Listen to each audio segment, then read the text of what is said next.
कोकण बहरले शिमगाया सणाला, आस लागली आई तुझे रूप पाहण्याला। देव माझा एक वर्षान येतो भेटीला, आनंद गाव खाता देतो पालखीला।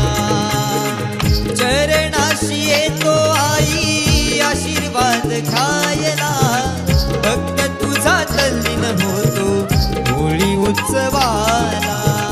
भक्त तुझा तल्लीन होतो होळी उत्सवाला। कोकण बहरले शिमगाया सणाला, आस लागली आई तुझे रूप पाहण्याला।